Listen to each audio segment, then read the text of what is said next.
When Rome's legions departed Britain, life continued with remarkable resilience. People built wooden homes atop crumbling Roman foundations, while villa mosaics cracked beneath practical farmhouses.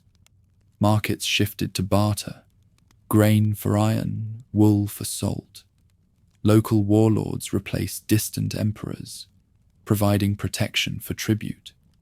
Religion blended Christian prayers with older traditions at sacred springs. Saxon arrival brought both conflict and integration, with communities mingling through marriage and trade.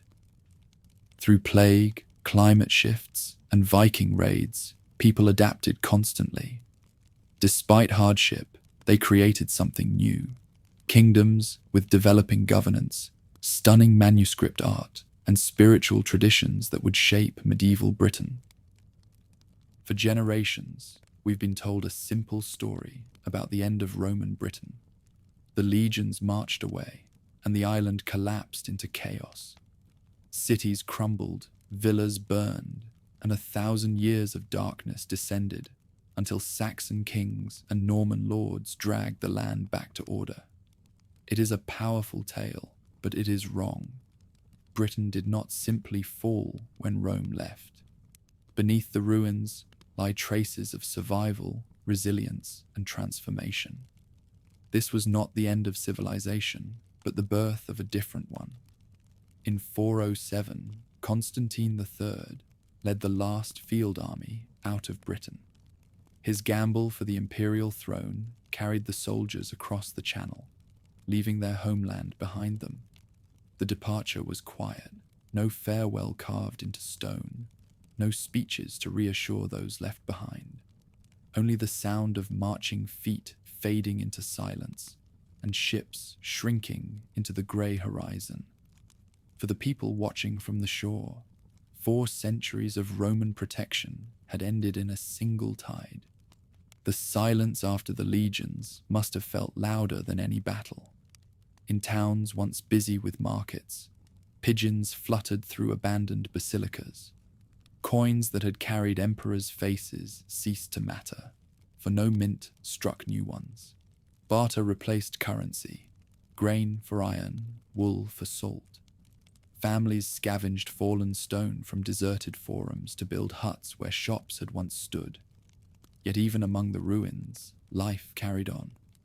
At Roxeter, new timber halls rose directly on the foundations of Roman baths, and in Verulamium, livestock grazed in what had been civic squares.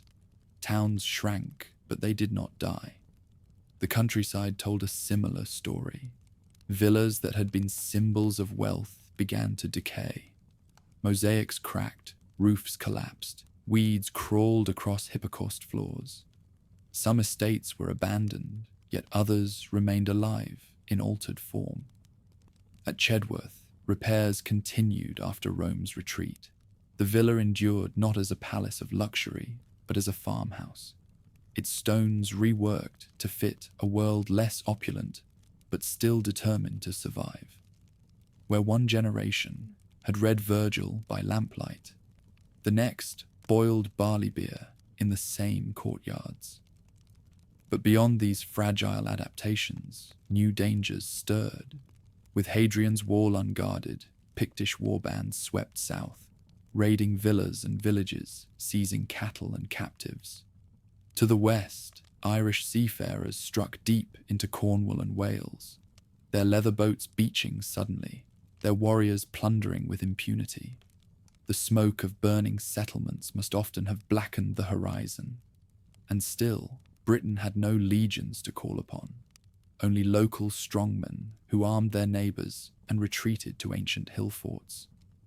Fires once again flickered atop ramparts first raised long before Rome came. Amid fear and uncertainty, the rhythms of daily life did not vanish. Fields were still ploughed, sheep still sheared, bread still baked on clay hearths.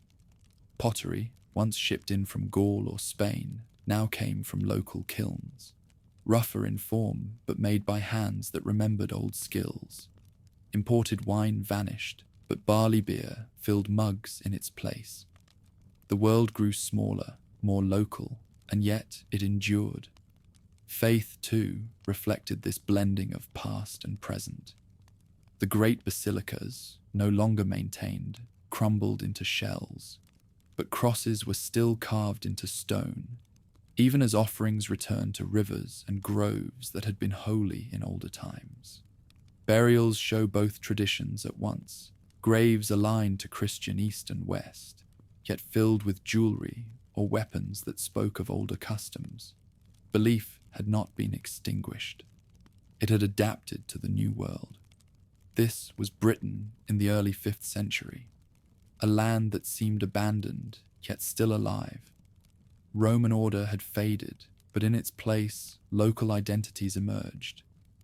In timber halls raised on ruined foundations, chiefs proclaimed themselves leaders.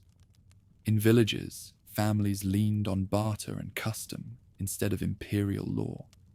Survival was no longer guaranteed by distant emperors, but by the courage of communities bound together against hunger and raid. The story told for centuries speaks of collapse and darkness. The truth is stranger. When the legions left, Britain did not fall silent. It entered a twilight where old and new coexisted, cracked mosaics beside wooden huts, Christian prayers beside pagan rites, fear of raiders beside the stubborn labor of farmers. This twilight would soon give rise to something new, the first generation of local kings and warlords, men who claimed the mantle of Rome but forged something entirely their own. The silence Rome left behind did not remain empty for long. In the vacuum of imperial power, new voices rose, and they were not the voices of emperors or governors, but of men who could command loyalty with their swords. Britain, once governed from palaces and forums, was now held together by war bands and halls of timber. Chiefs became kings in all but name, carving out territories as fragile as they were fierce. The seeds had already been planted in the final years of Roman rule. Wealthy landowners and former officers had long held local authority, collecting taxes, commanding militias, and presiding over disputes. When the empire's authority dissolved, these figures did not vanish. Instead, they stepped into the role of protectors, claiming the right to rule by strength, by heritage, or simply by necessity. Without governors dispatched from Gaul or decrees sealed in imperial palaces, power belonged to those who could hold it. Picture a villa lord in the years after 430. His estate walls still stand, though patched and weathered. He gathers his household around him, tenants who owe him labor, freedmen who till his fields, warriors who sleep with their spears within reach. When raiders threaten, he summons them into a makeshift warband. Victories in skirmishes against Picts or Irish lend him prestige, defeats cut it away. Authority is no longer measured by imperial titles, but by the number of men willing to fight for him. Some of these men proclaimed themselves kings. The word did not yet mean what it would in centuries to come. It meant simply a ruler over a stretch of land, often no larger than a river valley or a coastal plain.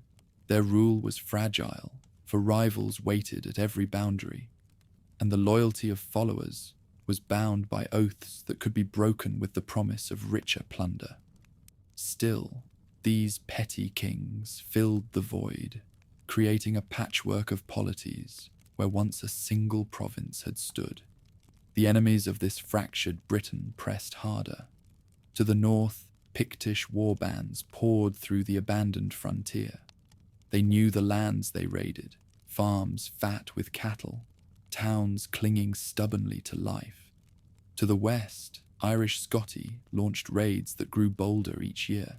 They burned villas along the Severn, carried off slaves from coastal villages, and sometimes settled permanently in Cornwall and Wales. And then came the Saxons. At first, they arrived not as conquerors, but as mercenaries. desperate kings turned to these sea-born warriors for aid, hiring them to fight Picts and Irish in exchange for land or plunder. It was a strategy Rome itself had once used, a solution born of pragmatism. A band of Saxons could fight as fiercely as 100 local men, and they asked no questions about politics. But their presence was dangerous. Mercenaries often became masters, and the Saxons would one day carve kingdoms of their own. The battlefield of this age was not the legion's ordered line, but the clash of war bands. Men fought shoulder to shoulder, their loyalty given to a lord rather than an emperor. Glory came not from serving a distant state, but from protecting one's kin and winning spoils to share at feasts. Timber halls echoed with the songs of bards, praising victories in skirmishes whose names are long forgotten. Around the fire, warriors drank from horns and boasted of raids, their oaths to their lord binding them more tightly than Roman law ever had. Still, life for the ordinary farmer remained much the same, and far more precarious. Fields still had to be ploughed, sheep sheared, and harvests gathered. But now, a family's safety depended on the strength of their local lord. Tribute was demanded not as tax collected for distant emperors, but as gifts owed to the man who promised protection. In return for grain or livestock, the lord sent his warriors to guard against raiders. When he failed, famine and enslavement followed. This was the age when memory and legend began to mingle. Stories of great leaders spread across valleys and coasts. One lord became known as the High King, ruling more broadly than most, though his power was fleeting. Another was remembered for victories over Saxon bands, his name later embroidered into legend as Ambrosius or Arthur. Whether or not these men existed as we imagine them, their tales reflect a truth. In the chaos after Rome, Britons longed for figures who could unite them, who could stand against the tide of invasion and uncertainty. The historical record hints at this transformation. Forts along old Roman frontiers show signs of reuse, their walls patched with timber, their granaries turned into feasting halls.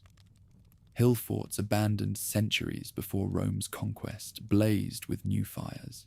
In cemeteries, burials now contained weapons, spears, shields, swords, symbols of a society where warrior status meant survival. This was no longer a land of villas and mosaics. It was a land of spears and oaths, where power rested on the loyalty of armed men. To live in this age was to live in constant tension. One year, a community might enjoy peace, with fields rich and markets lively.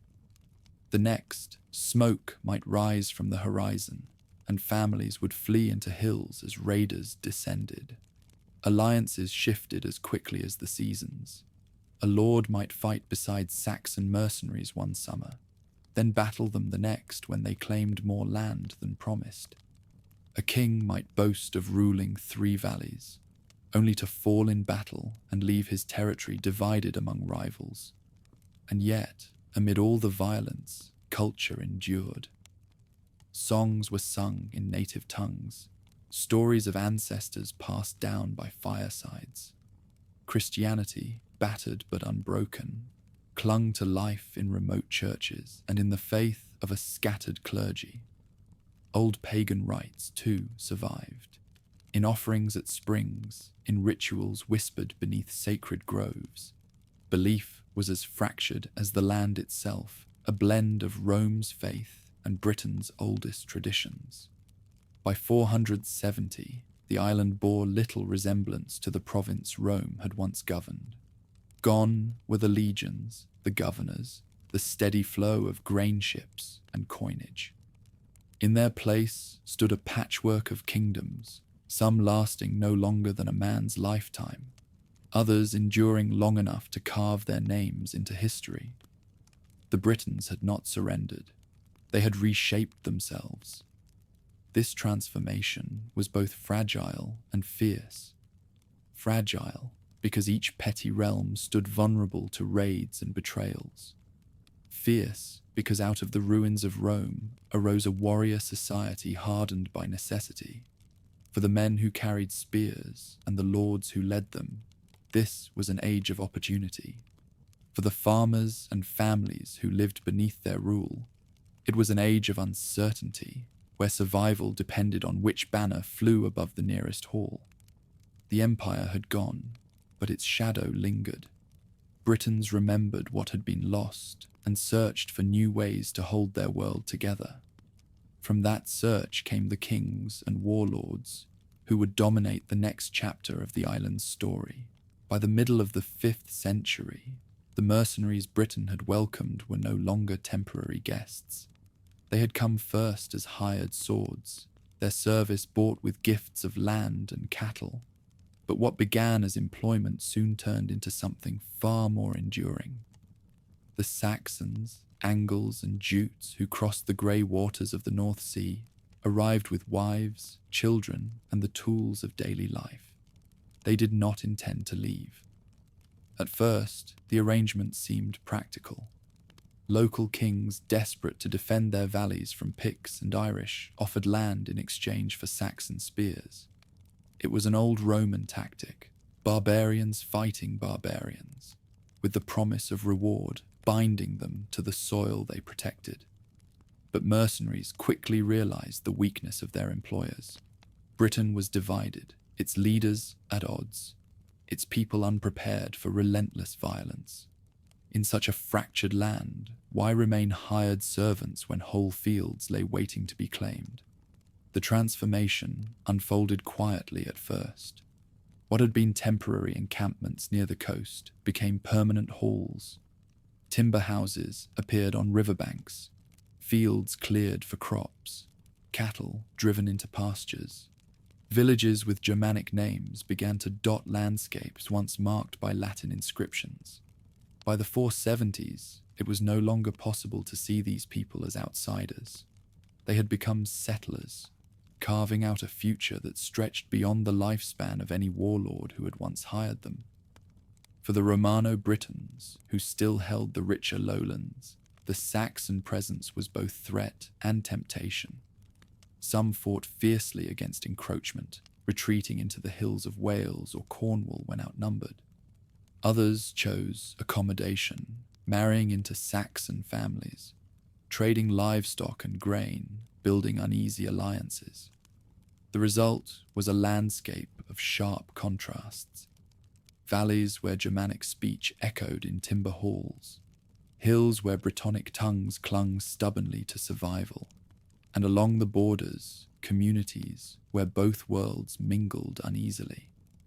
The graves of this period tell their own story, where Roman cemeteries had placed ashes in urns or laid bodies in plain stone-lined pits. The Saxons buried their dead with the symbols of life.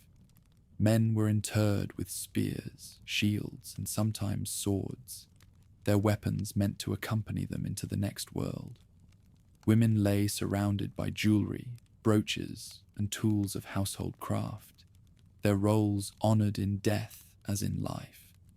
Children, too, were buried with small gifts, toys of bone, beads of glass, tokens of identity.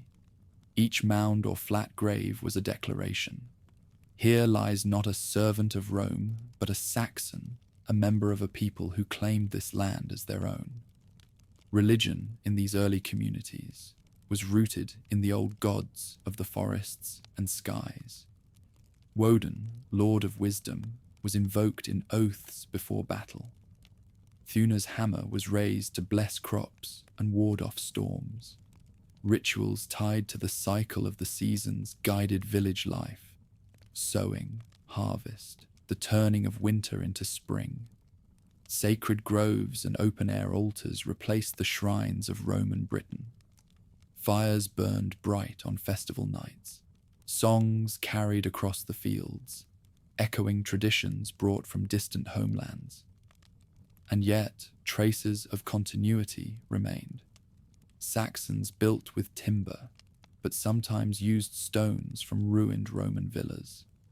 A brooch might be cast in the old style, but with new patterns of spirals and beasts. Words blended too. Brittonic and Latin phrases survived in the names of rivers, hills, and scattered farmsteads, even as Germanic speech grew dominant in the east. The twilight was not only destruction, it was a mingling, uneasy and incomplete, that gave birth to something different from both Roman Britain and Saxon Germany. For ordinary villagers, life was a constant negotiation with the land and its dangers. Days began with the crow of roosters, men leading oxen to scratch furrows in heavy soil, women weaving cloth or grinding grain at querns. Children chased pigs through forest edges or gathered firewood, their laughter cutting across the harsher sounds of hammers in smithies, or the clash of weapons during training. Nights were spent in smoke-filled halls, where a central hearth glowed, warriors recounting the day's labours, while elders spoke of ancestors who had crossed the sea.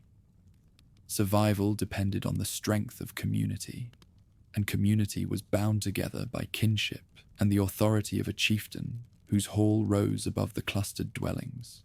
But for those who had once considered themselves Roman Britons, this world felt like a narrowing horizon. The villa culture had been fading since the early 5th century, and now Saxon settlement pushed its remnants westward. Farmers abandoned estates that had stood for generations, moving into hill forts that offered protection, or retreating into the mountain fastness of Wales. Monks carried fragments of literacy with them, preserving texts in tiny scriptoria, while the lowlands filled with new settlers who had little use for books. A sense of twilight hung over the old ways, not sudden collapse, but a fading, as if the light of Rome was dimming even as new fires took hold in Saxon halls. This is the paradox of the age. Later chroniclers would remember it as a time of invasion, of Britons driven like cattle before an unstoppable tide. Archaeology, however, reveals both continuity and displacement. Some Britons fought and died resisting, their remains scattered in violent burials. Others lived side by side with Saxons, their crafts and customs blending. Still others fled to Armorica, across the Channel, where their descendants would give the land the name of Brittany. The story was not one of simple conquest, but of mingled destinies, woven together by chance, necessity, and survival. By the end of the 5th century, the eastern half of Britain bore little resemblance to the province that had once stood under Rome. Instead of stone towns and tiled villas, timber villages marked the land. Instead of Roman law, kinship and oath governed disputes. Instead of Latin, the guttural sounds of Old English began to dominate. Along the frontier, where Saxon settlement ended and Brittonic power endured, tensions simmered. This borderland would become the crucible of legend, the place where stories of great leaders, Arthur among them, were born. And so, as one people were pushed west and another rooted themselves in the fertile lowlands, Britain entered a new stage of its long transformation. It was not yet the land of united kingdoms or Christian cathedrals. It was a patchwork of villages, war bands, and fragile alliances, a place where the memory of Rome lingered faintly in stone ruins, while a new culture grew strong in timber halls. Out of that tension, myth and history became inseparable, and the Britain we think we know was only beginning to take shape. At the century's end, Britain found itself poised on the edge of a blade.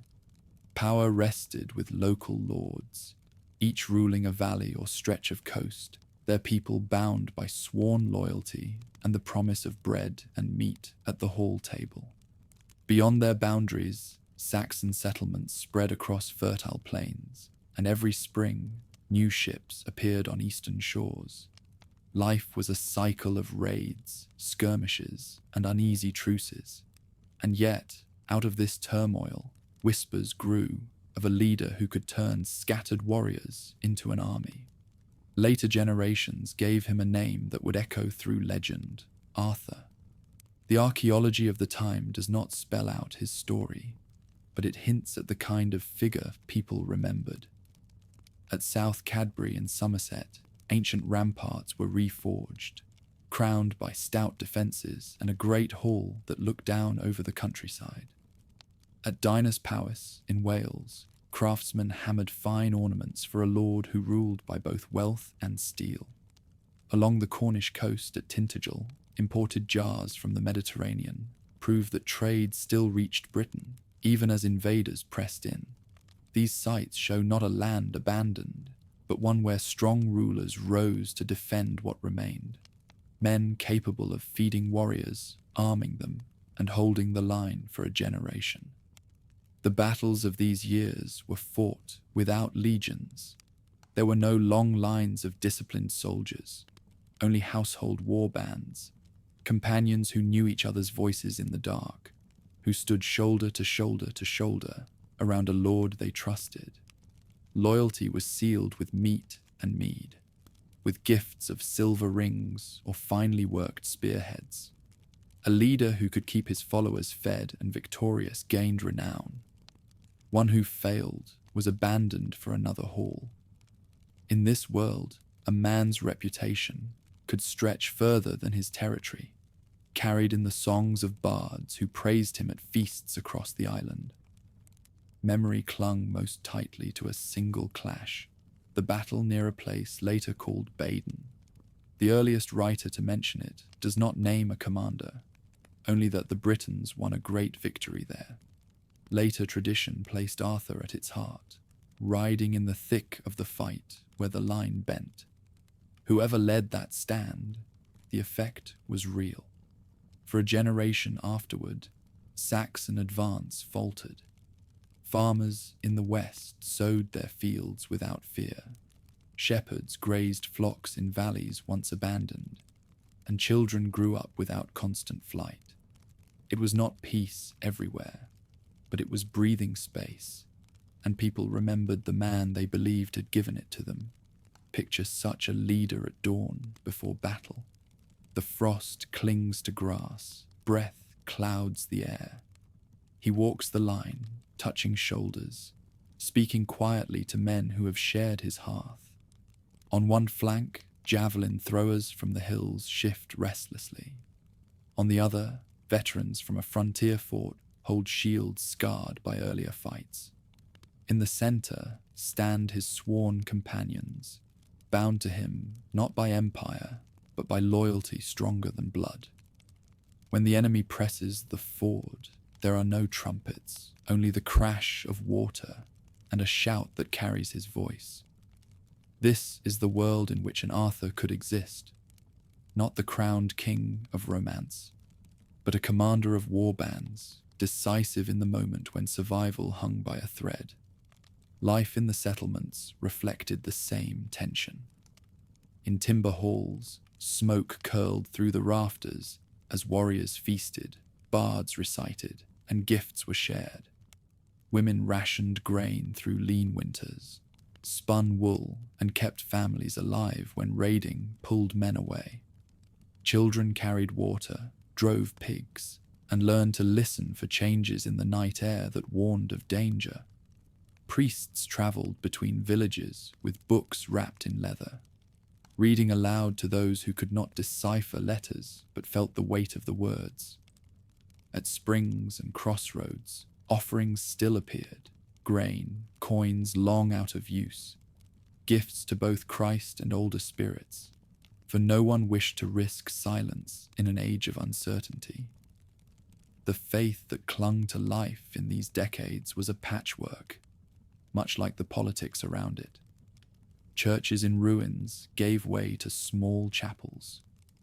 Hermits built cells near holy wells, their prayers mingling with rituals remembered from the deep past. A carved cross on a standing stone could guard a path, but so might a charm whispered in the old tongue. Saints' lives began to circulate, stories of miracles that reassured listeners that heaven still cared for Britain's fate. Even in warrior halls, a guest with a tonsure could claim protection, though whether that mercy sprang from piety or fear of divine punishment, no one could say. Not all the fighting was in open fields. Siege warfare returned to the island in crude form. A warband might encircle a hill fort, lighting watchfires and waiting until hunger forced surrender. At other times, a gate was battered down, houses fired, smoke choking the lungs of those trapped within. Leaders who survived long enough to win renown learned to adapt Roman tactics to their reduced resources. Night sorties to burn ladders, ambushes at fords, sudden sallies that broke the rhythm of a siege. The ruins of old empire taught new lessons to men who had never seen a legion. In borderlands, coexistence was often as common as battle. Families with Saxon fathers and Brittonic mothers appeared, bound together not by ideology, but by the need to survive. Markets encouraged pragmatism. Salt, wool, and grain moved between camps even when spears were raised elsewhere. A reputation for fairness could hold a valley together more securely than fear, and leaders who understood this left longer marks than those who ruled by terror alone. From these fragments grew the legend. Later poets embroidered the tale until it gleamed with gold, swords with names, tables of justice, queens whose beauty altered history. Yet beneath the finery lay the outline of something real, a leader whose victories gave his people time, whose reputation stretched across valleys, whose memory became a vessel for hope. Strip away the embellishments, and what remains is the idea of a champion who turned back the tide long enough for a generation to breathe. For ordinary Britons, that breathing space was everything. It meant fields ploughed 2 seasons in a row, oxen kept alive instead of slaughtered for winter meat, and children growing to adulthood without seeing their homes in flames. It meant monks copying a psalm not once, but twice, one for use, one for beauty. It meant shepherds singing again in valleys thought lost. Stability, even brief, left traces deeper than a single raid or victory. But no pause lasts forever. Pressure rebuilt in the east, and ambitious newcomers raised champions of their own. Within the west, rival chiefs who had bent to a strong hand grew restless as soon as that grip weakened. Legends could not hold shield walls together once the man at their heart was gone. When he fell, whether in battle or in bed, the question that filled the halls was always the same. Who now? Arthur, or whoever wore his name, stands at the hinge of Britain's memory. Behind him lay the last echoes of Rome, still alive in a bishop's blessing or a veteran's discipline. Ahead stretched the harder age of timber kingdoms, where rule rested on feasts, oaths, and quick blades. He is remembered because people needed him to be remembered, not for the glittering myths that later ages wove, but for the breathing space his victories seemed to grant. His story is a reminder that even in the darkest years, one figure, real or imagined, could carry the hope of a people who refused to vanish. When Rome's power dissolved, the church it had planted in Britain withered alongside it. Once there had been bishops attending councils on the continent, basilicas rising in provincial towns, priests supported by imperial stipends. By the early 6th century, those structures had crumbled. Councils no longer met. Bishops were scarce, and great churches stood roofless, their altars cracked and their mosaics fading under ivy. Christianity had not vanished, but it was no longer the steady, organized faith that Rome had imposed. It survived in scattered pockets, fragile, uncertain, carried by wandering clerics, by families who remembered prayers, and by monks who began to carve out new sanctuaries on the margins of the world. In the west, where Britons had retreated before Saxon settlement, faith clung most stubbornly.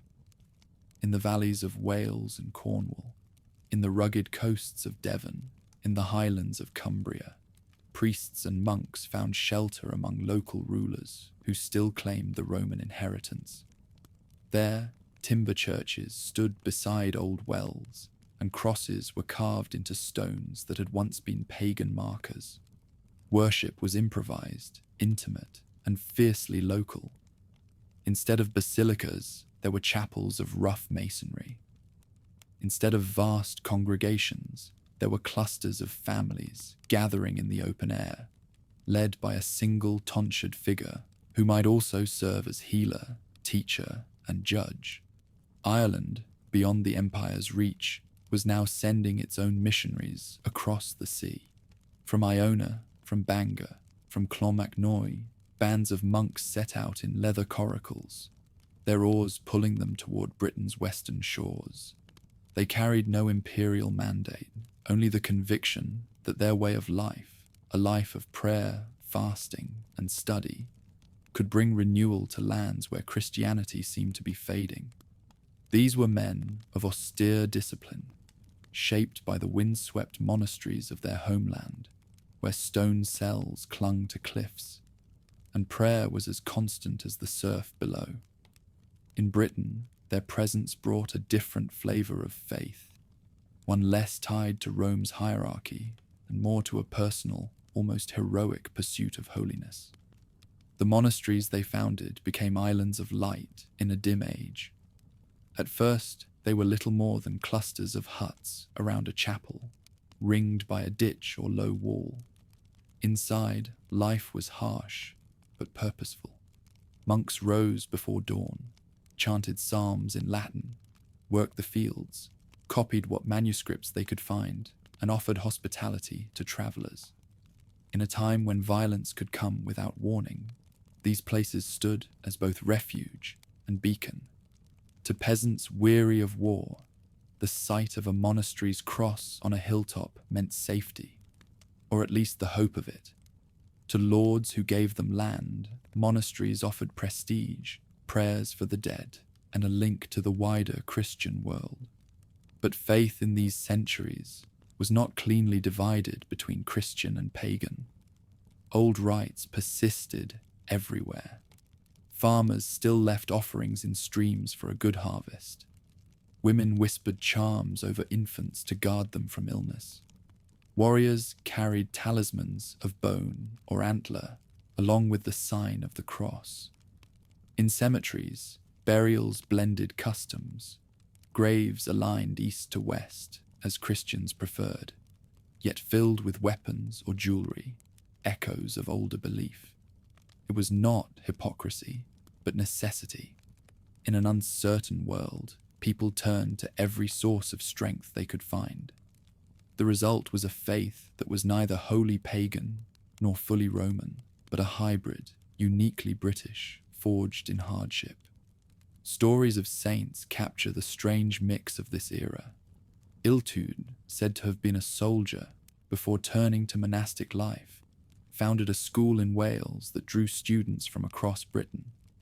Samson, one of his pupils, journeyed through Cornwall and across the Channel, his reputation for miracles spreading wherever he preached. David, remembered as Dewi Sant, became the most revered of Welsh saints, known for his ascetic life, his preaching, and the monasteries he established. In legend, he stood on a hill while preaching, and the ground itself rose beneath his feet so the crowd could hear him, a story that symbolized the rising authority of monastic leaders in a world where secular kings often fell short. For ordinary people, Christianity in this period was less about grand theology and more about daily survival. A priest blessed the fields before planting. A monk wrote charms that mingled scripture with older incantations to ward off plague. Pilgrims carried water from holy wells, believing it could heal the sick. The line between miracle and medicine blurred. Faith was practical, immediate. bound to the rhythms of weather and war. In this way, it took root more deeply than the distant imperial Christianity of earlier centuries had ever managed. Still, the Church of Britain stood apart from Rome. Its practices diverged, the way monks cut their hair, the calendar they used to reckon Easter, even the forms of their liturgy. Cut off from the continent, they developed their own traditions, carried by memory rather than decree. When later missionaries arrived from Rome to bring the island back into line, these differences would spark fierce debates. But for now, what mattered was endurance. In the midst of famine, plague, and raids, faith endured. And from that endurance grew a culture of learning, prayer, and resilience that would outlast kingdoms. The monasteries became more than religious centers. They became Britain's libraries, treasuries, and schools. In their scriptoria, monks bent over wooden desks, scratching ink onto vellum. Each word copied was an act of defiance against forgetting. They preserved psalms and gospels, but also fragments of Roman learning, histories, poems, medical treatises. When later centuries looked back, it was these communities that had carried memory across the dark waters of time. Without them, much of the island's past would have been erased. Christianity's survival was fragile, but it was also tenacious. Raiders burned churches, but faith rebuilt them. Leaders fell, but monks continued their prayers. Families lost to famine left behind children raised by monasteries, who carried songs and scriptures into the next generation. In the wreckage of empire, the church provided a thread of continuity, even if its weave was patchy and frayed. For many, that thread was enough to keep despair at bay. By the middle of the 6th century, Britain's faith had settled into this strange pattern: scattered strongholds of Christianity, surrounded by lands where old gods and new saints shared the same soil. The church was no longer imperial. It was local, personal, often improvised. And yet, in its weakness, it found a kind of strength. It adapted, blended, endured. The faith that survived in Britain's hills and valleys was not the faith Rome had left, but it was one that would prove resilient enough to shape the centuries ahead. Smoke still rose from monastery hearths, and the sound of hammers echoed in village smithies when a new terror crept into Britain, one that no spear could turn aside. It came not in warbands or fleets, but in unseen breath, carried on trade winds and the sails of ships. People called it pestilence, a punishment from heaven, a shadow that swallowed whole households in a matter of days. Later ages would know it as the Justinian plague, the sickness that rolled across Europe and reached even these distant shores. Imagine a hamlet in the Severn Valley at the height of summer. Barley stands tall, sheep graze in the hills, and life seems steady after years of war. Then, in the space of a week, neighbours fall with fevers that burn hot and fast. Swellings rise under their arms, dark blotches spread across their skin, and by nightfall, some are already gone. Whole families vanish, leaving huts empty, tools scattered, meals half prepared on tables. Graves multiply, dug in haste, sometimes unmarked because there are too few left alive to tend them. The plague tore through villages and halls alike, and for those who survived, the memory of its suddenness lingered like a scar. As if disease were not enough, the skies themselves turned hostile. Around the same decade, strange weather spread across the world. Chroniclers in far-off lands wrote of dimmed sunlight, of summers that never warmed, of harvests that failed. In Britain, shorter growing seasons brought famine to a people already weakened by plague. Frost lingered in valleys where crops should have ripened. Rain flooded fields, rotting grain in the ear. When stores ran low, Families slaughtered livestock they had hoped to keep for breeding. Hunger gnawed alongside sickness, and despair hung over villages like a permanent winter. For communities already living on the edge, these disasters shifted the balance of life. Fields were abandoned when too few hands remained to plough them. Settlements shrank, some vanishing altogether, their outlines later traced only by archaeologists finding post holes and potsherds beneath the soil. The labour shortage forced survivors to regroup.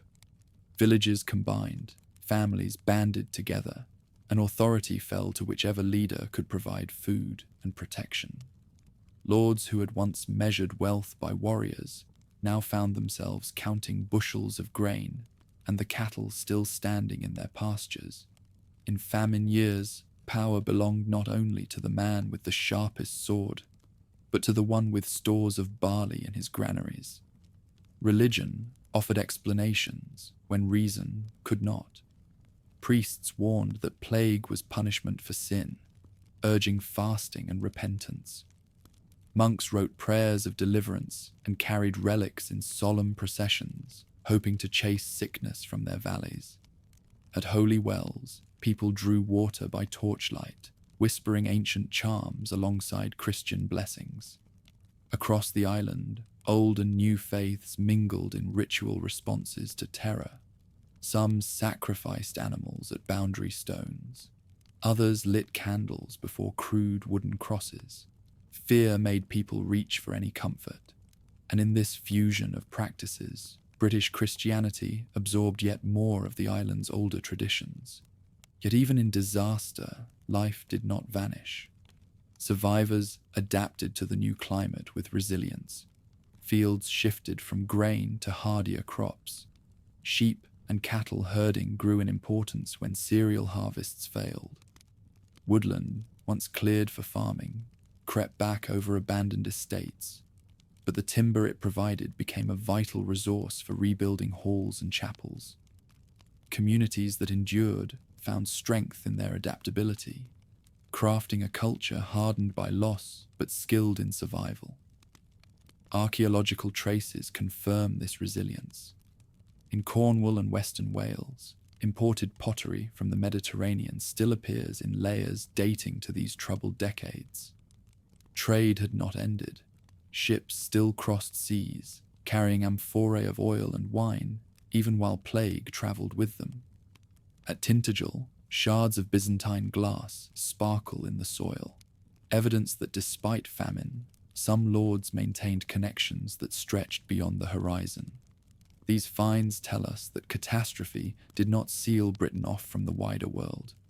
Instead, it forced a narrowing for most, but for a few, opportunity still flickered. Stories of saints from this era also reflect the dual shadow of disease and renewal. Gildas, writing in the mid-6th century, railed against moral decay, insisting that God had sent disaster as chastisement. His words, bitter and relentless, paint a picture of a society on the brink, corrupted by sin and punished by plague. Yet in the same decades, tales of holy men healing the sick spread across Britain. St. Columba in the north, David in Wales, and countless unnamed clerics became beacons of hope. To common folk, the power of a saint to drive away illness or bring rain meant more than the failures of kings. Monastic centres grew not only as places of prayer, but as refuges where the sick might find comfort and the hungry might beg bread. For those who survived, the plague and the harsh years that followed redrew the map of Britain's society. Populations thinned, but the bonds within surviving communities tightened. Authority shifted toward those who could provide continuity in chaos. Chiefs who fed their followers gained loyalty deeper than any oath of war, and monasteries that distributed food found themselves at the center of local power. This was a Britain where famine and faith walked hand in hand, reshaping the landscape as surely as any invasion. The memory of these years haunted the generations that followed. families told stories of nights when no fires burned, because all had died inside a settlement. Survivors carried tales of kin lost within hours, of cattle wandering masterless in empty fields. Yet from these same decades came the endurance that allowed later kingdoms to rise. Hardship taught adaptability. Communities that could weather plague and climate upheaval could face enemies with a hardened spirit. Out of loss grew resilience, and out of resilience grew the foundations of Britain's next age. When the skies finally cleared and the seasons steadied, the survivors looked out on a changed land. Fields lay fallow, where villages had once thrived. But in other places, new halls rose, and fresh boundaries were marked. Christianity emerged stronger, reshaped by the blending of old rites with new devotion. Lords rebuilt their authority, now grounded as much in their ability to sustain life as in their skill at leading warriors. The island had suffered, but it had not broken. Instead, it had been tempered, like iron thrust into fire and then cooled, harder than before. The plague had shown how fragile human life could be. The climate's cruelty had proved how quickly fortune could turn. But those who endured carried forward not only grief, but lessons.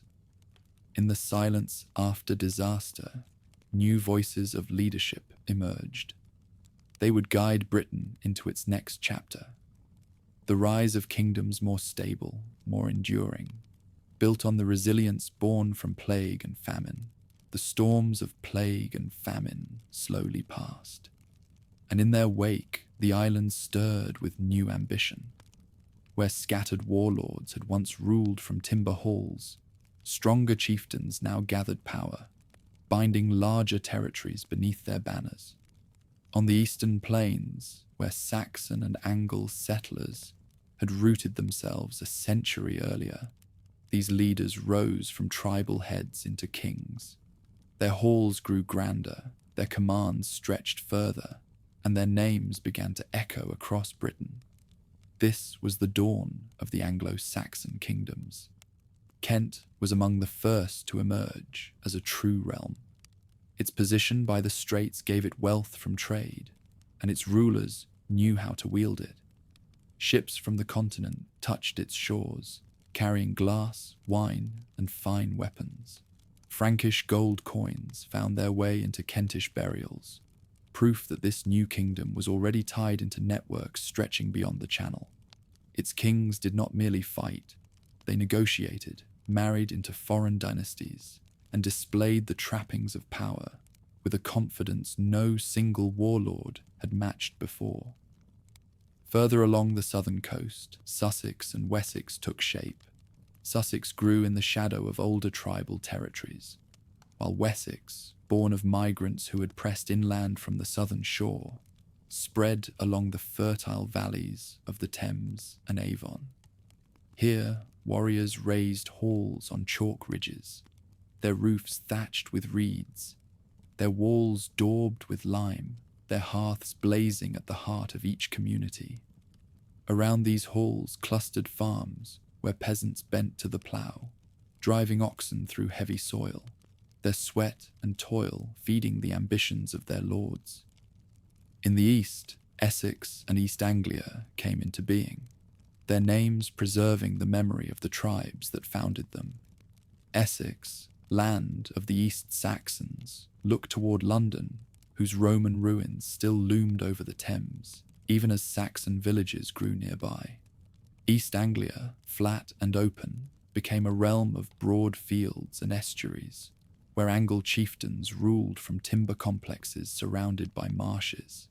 Here, burial mounds began to rise, signaling the power of leaders who wanted their memory sealed in earth and song. These were not the short-lived dominions of an earlier age. They were kingdoms, claiming permanence through ritual, law, and bloodline. Yet kingdoms were more than their rulers. Beneath the high seats of kings sat the warrior aristocracy, men bound by oaths who fought for land, loot, and honor. These nobles, or thegns, measured wealth in cattle and treasure, but also in the followers they could summon. A lord who feasted his men, rewarded them with weapons, and upheld their dignity commanded loyalty. One who failed saw his retinue drift away to more generous halls. Power flowed from these bonds, and kings who neglected them did not last. In a world with outstanding armies, every battle was decided by the strength of a ruler's gift-giving hand. The lives of common folk, though less celebrated, were the foundation of these kingdoms. Farmers rose at dawn, yoked oxen to ploughs, and sowed seed in narrow strips of field. Their houses were sunken, floored huts, warm with smoke, where weaving looms clacked and families gathered around modest hearths. Seasons ruled their world, planting in spring, reaping in summer, storing for winter. Tribute demanded by lords took a portion of every harvest, but without it, protection would falter. When raiders threatened, villagers gathered in halls or fled to woods, praying their lord's warriors would drive the danger off. Their survival fed the glory of kings, even if their names went unrecorded. Religion in these rising realms followed the gods of the north. Woden's ravens were invoked before battle. Thuna's hammer blessed fields and marriages, and Tu, god of the spear, was honored by warriors who sought victory. Sacred groves and wooden temples stood at the heart of communities, places where sacrifices were offered to ensure fertility and fortune. Seasonal festivals marked the turning of the year, binding people together in shared ritual. Yet even here, Christianity lingered in pockets of the West, carried by monks and priests who clung to their faith among Brittonic communities. The land was divided not only by language and law, but by belief. The difference between Briton and Saxon grew sharper as these kingdoms solidified. To the east and south, Germanic tongues dominated, carried in the speech of courts and common folk alike. Place names shifted, with villages taking on endings like ham, tun, and berry, supplanting the Latin and Brittonic titles of earlier centuries. To the west, Britons held their ground in Wales and Cornwall, their leaders looking back to a Roman past, even as they forged their own identities. Between them stretched borderlands where the two peoples clashed, mingled, and sometimes intermarried. But the cultural divide deepened with every passing decade. The material world of the Saxon kingdoms reflected both hardship and aspiration. Graves from this era are filled with objects that speak to status: ornate brooches, glass beads, iron swords, and shields painted with bright patterns. In some cemeteries, warriors were laid to rest with their weapons beside them, a testimony to the value placed on martial identity. Women's burials often contained jewelry, weaving tools, and household items, symbols of their roles in maintaining community life.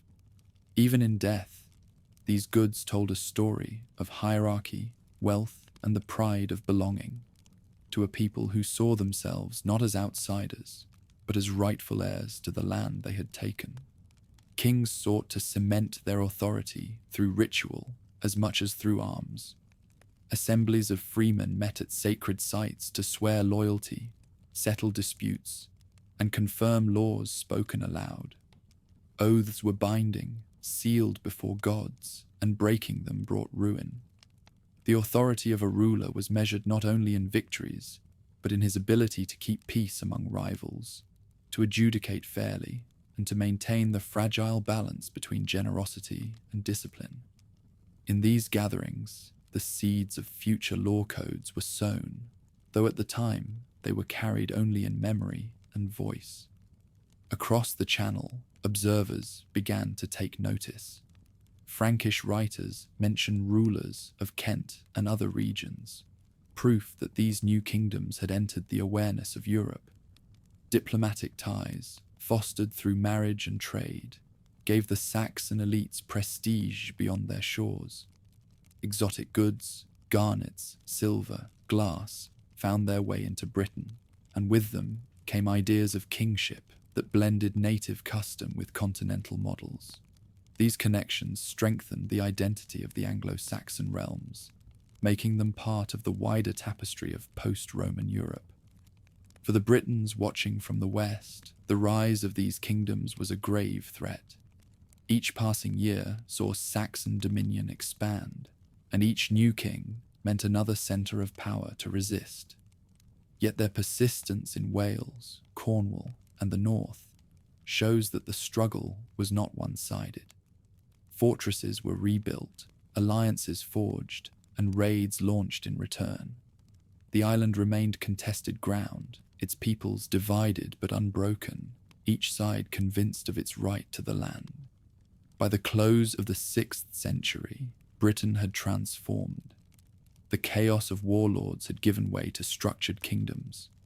Kent, Sussex, Wessex, Essex, and East Anglia stood as established realms, while in the north, the foundations of Bernicia and Deira, future Northumbria, were being laid. These polities were not yet the great powers they would one day become, but their roots had sunk deep. With their gods, their halls, and their laws, they claimed permanence in a land still scarred by memory of plague and war. The ascendancy of the Anglo-Saxon kingdoms was not the end of Britain's story, but the beginning of a new one. Their rise brought both order and division, stability for those within their bounds, and despair for those pushed aside. They had survived plague and famine, seized opportunity from chaos, and now stood poised to shape the island's destiny. Yet even as their power grew, another tide was stirring beyond the horizon, a tide that would come not with warbands, but with missionaries, carrying a faith that promised to remake these kingdoms from within. Along the shores of Kent, ships once more appeared, but these were not the long vessels of raiders with dragon heads on their prows. Their sails carried no warriors seeking plunder, but men dressed in black robes, their mission not conquest, but conversion. In the spring of 597, Augustine and his companions landed on the Isle of Thanet, sent by Pope Gregory the Great with a bold command: to bring the light of Roman Christianity back to the island that had drifted from the empire's faith. For the Saxon kingdoms that had risen out of war and famine, this arrival marked the beginning of a new transformation, one that would pierce even the halls of kings. The story of Augustine's mission began far from Britain. Gregory, Bishop of Rome, is said to have once walked through a Roman market and seen fair-haired boys for sale as slaves. When told they were Angles, he answered that they were fit to be angels. The tale may be embellished, but the sentiment was genuine. To him, Britain was not merely another mission field. It was a former province of Rome, once Christian, now fallen away. Sending a mission, there was as much about reclaiming lost ground as saving new souls. Augustine and his party crossed Gaul with trepidation, hesitant about the journey to what they imagined as a savage and pagan land. Some nearly turned back. Gregory's stern letters reminded them of their purpose and pressed them onward. When they finally landed on Kent's coast, they were received not with spears, but with curiosity. Ethelbert, King of Kent, agreed to meet them, though he insisted the first encounter take place in the open air, lest the strangers use sorcery within closed walls. On Thanet's fields, he listened while Augustine preached of salvation and eternal life. The king was not yet persuaded, but he allowed the strangers to remain and speak freely. Ethelbert was no ordinary chieftain. His marriage to Bertha, a Frankish princess and a Christian, had already given him familiarity with the new faith. In Canterbury, Bertha maintained a small chapel where she worshipped, tended by her own priest.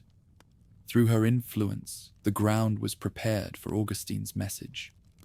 The king understood, as well, that aligning with Rome brought more than religion. It offered prestige, alliances, and a connection to the wider Christian world. In an age when continental ties meant wealth and power, conversion carried political weight. Augustine and his companions set about their mission with humility but also determination. They established themselves in Canterbury, making the city their base. There they rebuilt old Roman structures for worship, sang their offices in Latin, and tended to the poor, actions that impressed those who watched. Miracles were attributed to them, whether healings or protections from plague, and word of their deeds spread quickly. What persuaded more than anything was their discipline. The sight of men living simply, praying constantly, and serving without demand for wealth. In a land accustomed to chiefs who ruled by display and power, such steadiness was striking. When Ethelbert himself accepted baptism, it marked a turning point. His choice was not forced upon his people, but many followed. On feast days, rivers around Canterbury, filled with men and women, wading into the waters, emerging with the sign of the cross traced on their foreheads. Timber churches rose, simple at first, but visible markers that a new faith was rooting itself in Saxon soil. Augustine was consecrated bishop, and Canterbury became the seat of a new archbishopric, destined to remain the heart of English Christianity for centuries. But the arrival of Augustine's mission did not mean instant victory for Rome's faith. Across the island, Celtic Christianity already flourished in Wales, Cornwall, Ireland, and the north. These communities traced their lineage not to Rome, but to saints who had preached in exile, lived as hermits, and founded austere monasteries in rugged landscapes. Their monks wore different tonsures, followed different calendars, and placed their authority in abbots rather than bishops. Where Augustine's mission represented order, hierarchy, and papal command, the Celtic Church embodied independence, asceticism, and local tradition. For villagers and lords alike, this meant the landscape of belief grew more complex. A Saxon farmer might attend sacrifices at a pagan shrine during harvest, hear a monk's sermon when travelling, and later witness a royal baptism at court. Religion was no longer singular, but contested, a field where different voices claimed the right to guide souls. At times, the tension brought conflict, but more often it created a mingling. Pagan charms whispered beside Christian prayers, old wells rededicated to saints, festivals that blended both fire rituals and church feasts. The daily presence of Christianity changed village life in subtle ways. A priest might bless seeds before planting or write charms against sickness. Monks built schools for noble children, teaching them Latin letters so they might serve in administration. Songs of pagan gods gave way, slowly, to hymns of Christ and the saints, though both might still be sung by the same lips. With the church came literacy, law, and new forms of memory. Records began to be kept again, charters written, chronicles composed. Where words had once been preserved only in oral song, ink once more fixed them on parchment. The mission's success in Kent did not immediately extend beyond its borders. Other kingdoms watched carefully, weighing the benefits of Roman alliance against the risk of abandoning old gods. Sussex, Essex, and East Anglia hesitated, still clinging to their pagan rites. In the north, new powers like Northumbria grew stronger, their rulers cautious of foreign priests. Yet the example of Kent planted a seed.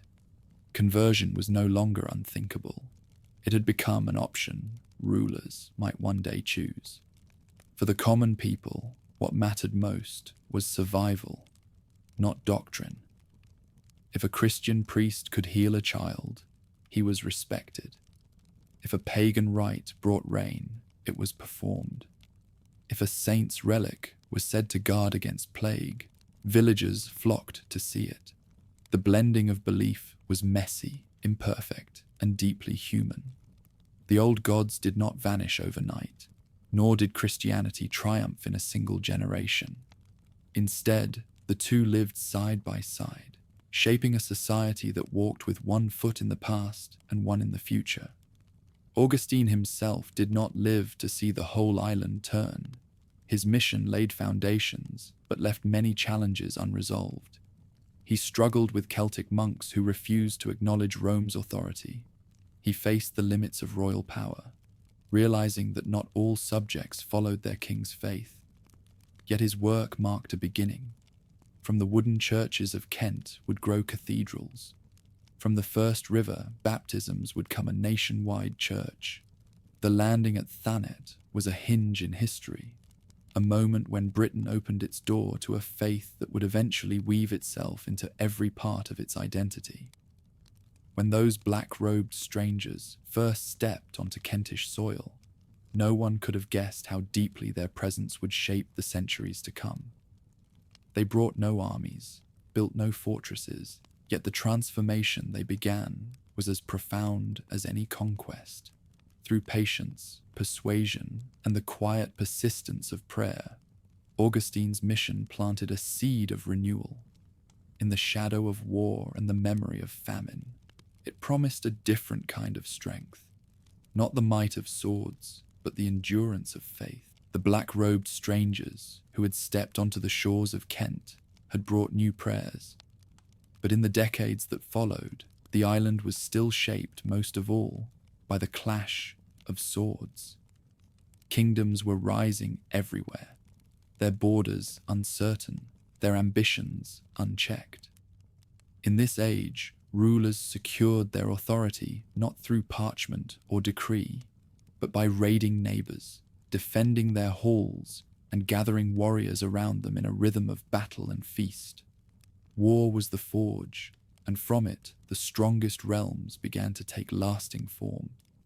Across the south, Kent basked in its prestige from conversion, but its kings soon faced rivals who were less interested in baptism than in territory.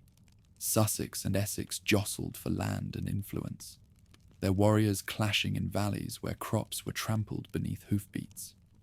In East Anglia, warlords built burial mounds for fallen leaders, their treasures interred as signs of both grief and status. To the west, Wessex expanded along the river valleys, its kings demanding tribute from villages once beyond their reach. The island was no longer a patchwork of petty chiefs.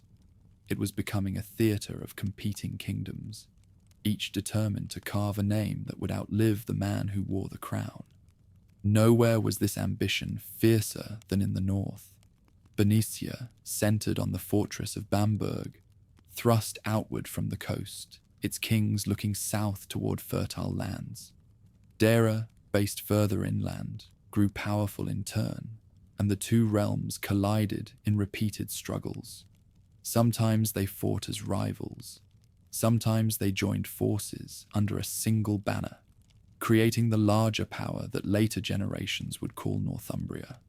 In these battles, the destiny of northern Britain was being shaped, one campaign at a time. Life in the halls of these warlike kings revolved around the warrior retinue, the comitatus. A lord's household was filled with men who pledged loyalty in exchange for protection, plunder, and honor. They ate at his table, slept by his hearth, and followed him into battle with the certainty that their fortunes were bound together. In return, the king was expected to be generous. He gave gifts of rings, brooches, and finely crafted weapons. He poured mead at feasts with his own hand. He ensured that no warrior felt forgotten. This bond of reciprocity was stronger than law, and betrayal was despised above all else. The rhythms of war touched everyone, not just the men who carried spears. Farmers planted and harvested knowing that at any moment their work might be destroyed by raiding parties. Women managed households alone when husbands were called to campaigns. Children grew up listening to stories of heroes who died with honor, their deaths recited in verse by bards who made the hall resound with memory. Victory brought celebration and treasure. Defeat meant famine, slavery, and grief. Every family lived in the shadow of the warband, whether as part of it or as those who paid its price. Raiding was not always about conquest. Sometimes it was about wealth, sometimes about proving strength. A sudden strike into enemy territory might seize cattle or captives, burn storehouses, and withdraw before the foe could gather. Such raids weakened rivals, enriched the attackers, and reminded everyone of a king's reach. Captives became slaves, traded or absorbed into households. The slave markets of the age were quiet but constant, supplying labor for farms and prestige for those who commanded many dependents. In this way, warfare sustained both economy and hierarchy. Religion also played its part in war. Pagan rites accompanied campaigns. Omens were read in the flight of birds, sacrifices made before the gods of battle. Warriors believed their fate was woven long before they fought, but courage could win them a name sung after death. Yet Christian priests, now gaining ground in Kent and beyond, spoke of a different reward, eternal life for the baptized. Some kings began to weigh which faith gave greater power, the gods of their fathers or the new god of Rome, whose priests offered not only salvation, but also alliances across the sea. The mingling of belief was visible in burial grounds. At Sutton Hoo, a ship was laid in the earth, its hull filled with treasure. A great helmet, gold buckles, silver bowls, and a sword fit for a lord. Though pagan in ritual, the objects within carried designs influenced by Christian art from the continent. The burial spoke of a world in transition, where old customs met new symbols, and rulers sought to display authority in every form they could claim. Such splendor was rare, but it revealed the ambitions of kings who wanted their names remembered as more than raiders. They sought to be builders of realms. Everyday life went on amid this turbulence. Fields were ploughed in narrow strips, huts repaired with timber and thatch, and livestock tended with care. Markets still convened, though often under the watchful eyes of armed men. Villagers bartered for salt, grain, and tools, their exchanges carried out in the shadow of looming fortresses. Peace was never guaranteed, but people adapted. They learned to rebuild quickly after raids, to hide stores in pits, to shift flocks to safer pastures. Survival became its own kind of resilience, a stubborn refusal to vanish even when war seemed endless. As kingdoms grew stronger, alliances became as vital as raids.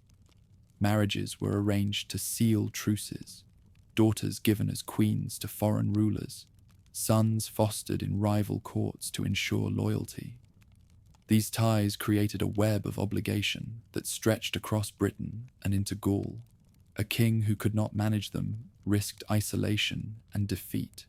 One who mastered them might see his lineage endure beyond his own lifetime, his children inheriting both crown and song. The decades around 600 to 630 were not only about destruction, they were about the shaping of Britain's political map.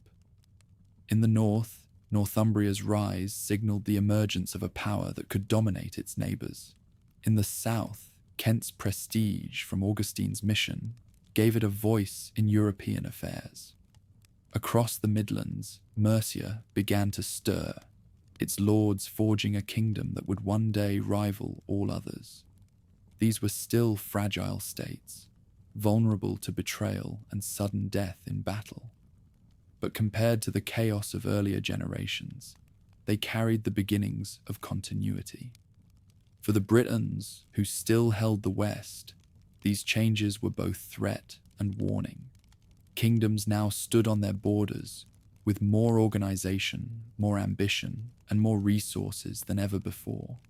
The dream of a united defense under legendary figures like Arthur was long gone. Now, survival required new strategies, alliances with monasteries, fortifications of stone, or appeals to faith that promised divine aid. The struggle between Saxon and Briton was no longer a contest of raids alone. It was a clash of kingdoms, each seeking permanence in a land where permanence had always been fragile. War, raid, and kingdom building defined this age. It was brutal, yes, but it was also creative, giving shape to structures that would outlast the men who raised them. The songs sung in timber halls told of heroes who died in battle, but the true legacy of these decades was the forging of realms. Out of bloodshed came borders, out of raids came rule. The island was becoming something new, and the struggle for its soul was far from finished. Though the air still carried the reek of raids and the noise of spears, a fresh kind of power was stirring in the north. Northumbria, forged from the union of Bernicia and Dara, rose above its rivals to become more than just another warrior kingdom. It became a center of learning, art, and faith, a beacon that drew attention not only from the rest of Britain, but from across the seas. These decades would later be remembered as a golden age, when kings and monks, warriors and scribes, together carved a legacy that outlived their fragile world. The story of Northumbria's ascent began with rulers strong enough to hold together its two restless halves. Bernicia had looked outward from its coastal fortress at Bamberg, while Dara had flourished further inland around York. The union of these realms was not easy, but in the hands of ambitious kings, it became the foundation for dominance. Edwin, Oswald, and Oswiu, names later celebrated in both history and hagiography, extended Northumbria's reach from the Pennines to the Forth. Their power rested on the sword, but also on something less tangible, the ability to harness faith and culture as tools of rule. When Edwin embraced Christianity in 627, he brought the prestige of Roman faith into his court. Baptized in the wooden church at York, he set a precedent that tied Northumbria to the continent's great Christian kingdoms. Monks arrived from Kent and Gaul, carrying books, relics, and the authority of Rome, yet the conversion was never straightforward. Old gods still lingered in villages and valleys, and many of Edwin's men kept one foot in the world of Woden and Thuna. Still, the king's public acceptance of Christianity gave the new faith a foothold among the aristocracy, planting roots that would deepen in the decades to come. Oswald, who followed Edwin, added another strand to the tapestry. Raised in exile among the monks of Iona, he brought Celtic Christianity back with him when he seized the throne. At his side came Aidan, a monk whose gentle manner and tireless teaching won hearts across the kingdom. From the island of Lindisfarne, Aidan founded a monastery that became the soul of Northumbria. Its wooden buildings looked humble, but within them, monks copied texts, preached to villagers, and trained a generation of clerics. The blend of Roman prestige and Celtic devotion gave Northumbria a religious character unlike any other kingdom of the time. This was also an age of dazzling art. On Iona and Lindisfarne, scribes bent over vellum, their quills scratching intricate patterns of knotwork and bright pigments. Gospel books emerged, their pages alive with interlaced beasts, spirals, and crosses, combining Irish, Anglo-Saxon, and Mediterranean influences. These manuscripts were more than scripture. They were symbols of cultural fusion, proof that out of conquest and conversion, something radiant could be born. The art of this period still speaks across the centuries, testimony to a kingdom that embraced beauty as fiercely as it did power. While monks sang psalms on the shore, warriors still gathered in timber halls. Northumbria's kings could not rule by prayer alone. They demanded tribute from farmers, enforced order through retinues of armed men, and fought rival kingdoms in both Britain and Ireland. Yet even here, something was changing. Victories were celebrated not only in feasts and song, but in stone crosses raised in villages, carved with both Christian symbols and warrior imagery. Memory was shifting from oral praise to permanent monuments, rooted in the land for all to see. Daily life for common folk remained tied to the soil. Families in sunken, flawed huts tended barley, oats, and rye. Women spun wool, wove cloth, and brewed ale, while children carried water from streams and gathered firewood. Life was still precarious, threatened by hunger and war, but the presence of monasteries offered moments of stability. Monks taught children letters, healed the sick with herbs and prayer, and provided hospitality to travelers. To peasants who had known little but the demands of lords, these small mercies left a deep impression. The Synod of Whitby in 664 brought Northumbria's distinctive experiment to a decisive moment. Roman missionaries and Celtic monks clashed over the proper date of Easter and the style of tonsure. King Oswiu presided, listening as both sides argued their case. In the end, he chose Rome, declaring that he dared not oppose the authority of St. Peter, keeper of heaven's keys. The decision brought Northumbria firmly into the orbit of continental Christianity, aligning it with Europe's growing network of kingdoms. Yet the Celtic influence did not vanish. Its spirit lingered in monastic discipline, in art, and in the memory of saints who had walked the land. This fusion of power, faith, and culture gave Northumbria an aura that outshone its neighbours. To the south, Mercia and Wessex looked with envy at its reach. To the west, Britons in Wales saw in it both threat and inspiration. To the north, Picts watched warily as Northumbrian armies pressed their borders.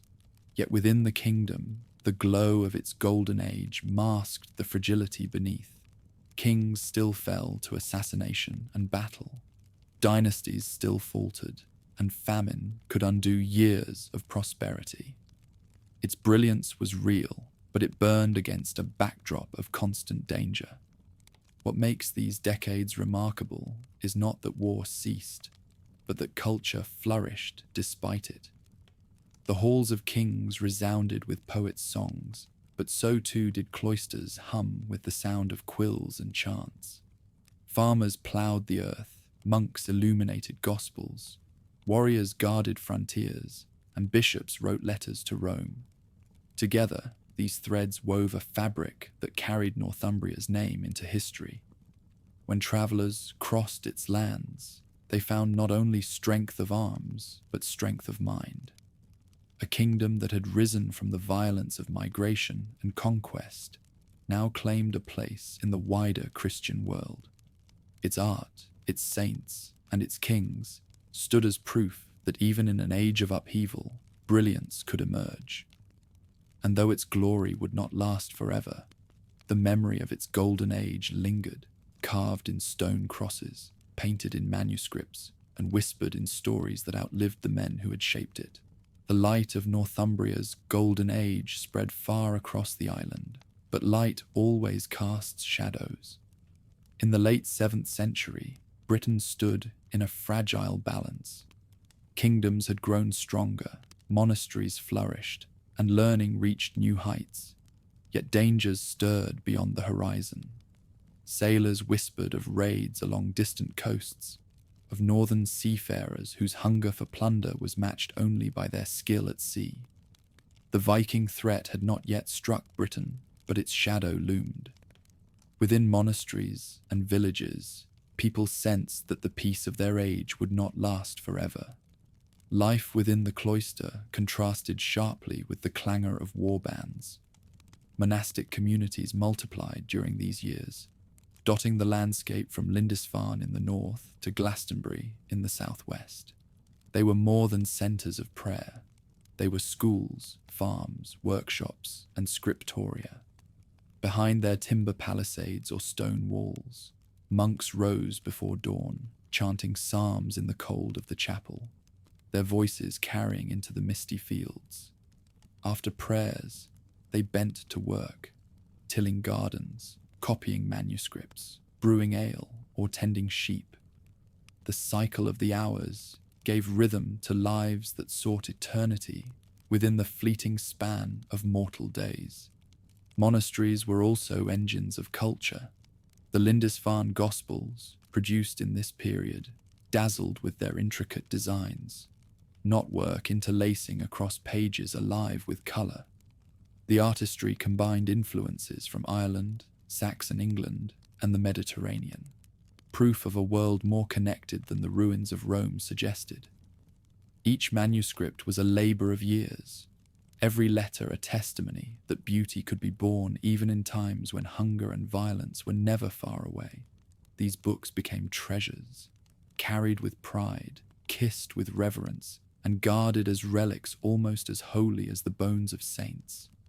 For villagers beyond monastery walls, the presence of such communities brought both benefits and tensions. Monks offered alms to the poor, healing herbs for the sick, and teaching for noble children. They turned wild ground into fields, drained marshes, and improved farming techniques. Yet they also demanded labour, rents, and protection. A peasant who saw his son taken as a novice might rejoice at his education, or grieve at the loss of a pair of hands in the fields. Monasteries stood as both refuge and burden, shaping the lives of those who lived in their shadow. The kings of the late 7th century recognized the power of these institutions and wove them into their authority. Pious rulers endowed monasteries with land and treasures, ensuring prayers for their souls and support for their reigns. Some even took vows themselves when age or defeat pressed too heavily. Courts and cloisters became intertwined, each lending legitimacy to the other. A king might build a monastery beside his hall, binding his dynasty's memory to both altar and throne. Yet within the halls of learning and sanctity, unease lingered. Ships from the north had been sighted along other shores, their raids spoken of in hushed voices. In Britain, the coasts remained mostly untouched for now, but the thought of sudden violence haunted the imagination. Monasteries, with their wealth of gold chalices and jeweled reliquaries, stood as tempting targets. The monks prayed for protection, but even as they sang, some feared that their walls would not hold when the strangers came. The contrast between cloistered devotion and peasant struggle was stark. In villages, life remained bound to the soil. Farmers followed the seasons, mending tools, tending livestock, and storing grain. Hunger could return with a single failed harvest, and disease claimed lives more often than battle. Faith offered comfort, but survival depended on relentless toil. The glow of illuminated manuscripts and the chants of monks seemed distant to families who measured wealth in sheep and the hope that their children would live through the winter. Even so, threads of connection bound the two worlds together. Pilgrims walked from village to shrine, leaving offerings of wool or bread. Relics of saints travelled from cloisters to halls, blessing kings and rallying warriors. Feasts of the church marked the calendar, giving rhythm to communal life. Pagan rites had not vanished. Offerings at wells, charms for fertility, and seasonal bonfires persisted. But they increasingly intertwined with Christian feasts, producing a rhythm of worship that was both old and new. In these decades, Britain carried both promise and vulnerability. The promise lay in its monasteries, in the art of its scribes, in the endurance of its farmers. The vulnerability lay in its wealth, concentrated in treasuries and libraries that could not be defended with prayers alone. The monks of Lindisfarne, of Wearmouth and Jarrow could not know how soon the sea would bring fire to their doors, but the fear already lurked. For now, however, the island basked in its fragile peace. The glow of candlelight on vellum pages, the echo of psalms at midnight, the laughter of children in fields, all these gave texture to life in the years before the storm. Britain stood in a moment between ages, a land of growing kingdoms and rising monasteries, unaware that ships already stirred on distant waters, their prows pointed toward the wealth of its shores. As the 8th century opened, the balance of power on the island began to tilt once more. Northumbria's brilliance still glowed in monasteries and courts, but its unity was fragile, its kings vulnerable to intrigue and sudden death. In the south, Kent and Wessex remained ambitious, yet it was Mercia, the kingdom of the Midlands, that now gathered strength. From its heartlands along the River Trent, Mercia expanded outward, swallowing smaller neighbours, pressing against borders and weaving alliances that reached from coast to coast. These were the decades when Mercia rose from a regional power to the looming presence of central Britain. The land itself favoured Mercia. Wide river valleys and fertile plains provided grain and pasturage in abundance. Forests gave timber for halls and fuel for smiths. From this base, Mercian rulers demanded tribute not only in food, but in service, forging bonds of loyalty that could summon warriors quickly when rivals threatened.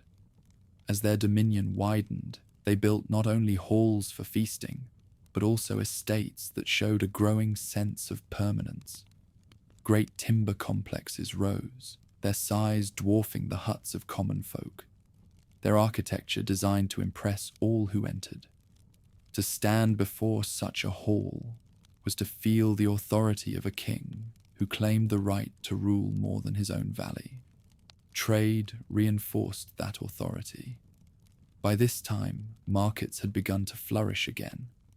At crossroads, in river ports, and near monastic centres, merchants gathered with goods from across the channel.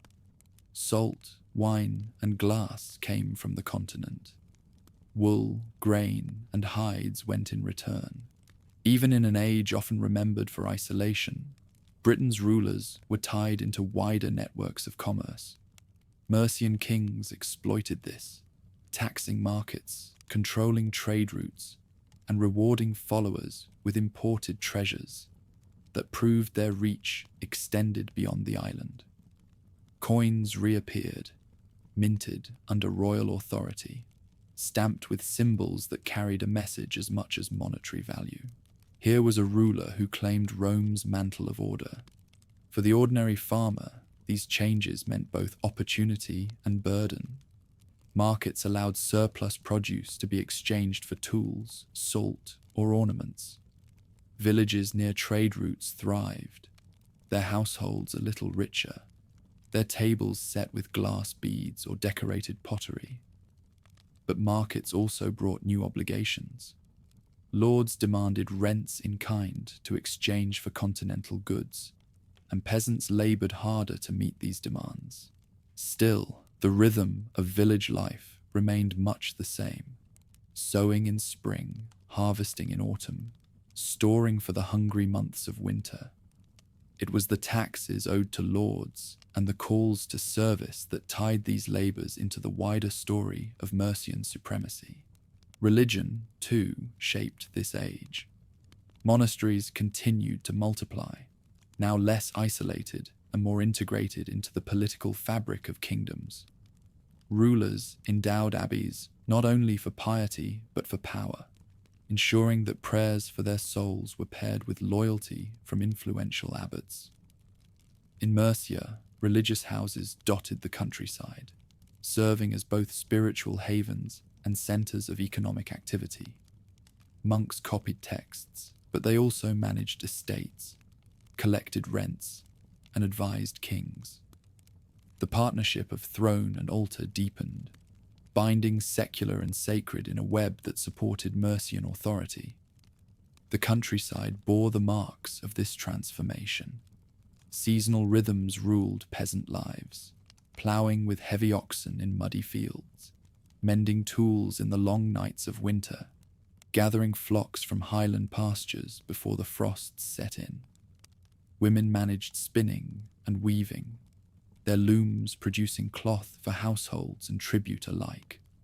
Children fetched water, minded animals, and learned the skills of survival from their elders. Though their names are lost, their labours sustain the great halls and monasteries, whose remains still mark the landscape. Not all welcomed Mercia's expansion. In the south, Wessex resisted, its kings determined to preserve independence. In the east, East Anglia pushed back against encroachment.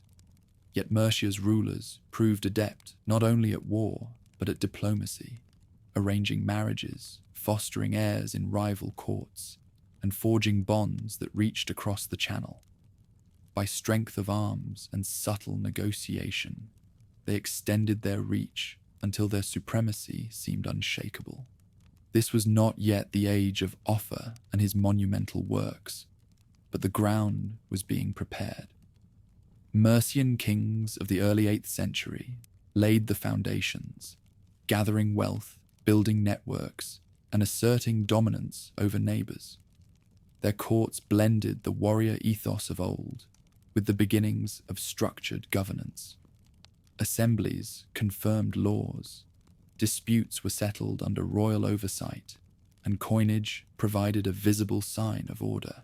The Saxon world was maturing into something more than shifting warbands and fragile alliances. It was hardening into kingdoms with continuity, identity, and ambition. The monasteries of these decades preserved more than prayers. They became the island's archives, where charters were copied, annals recorded, and the memory of kings enshrined in ink. From their scriptoria, we begin to glimpse the outlines of history again, no longer dependent solely on legend, but shaped by records. Names of rulers, dates of battles, and accounts of councils survive because monks committed them to vellum. In this way, the cultural continuity of Rome found a new expression, carried not by governors or legions, but by abbots and scribes. And yet, even amid this progress, life remained precarious. Famine still threatened after poor harvests, disease still struck without warning, and warfare could undo years of stability in a single summer. Villages rebuilt, kings fell, monasteries burned, but the pattern of endurance continued. Britain had grown stronger, its kingdoms larger, its connections wider, but it was still a land where survival was never certain. The rise of Mercia marked a turning point. Power was no longer fragmented among dozens of petty lords. It was coalescing into fewer, stronger hands.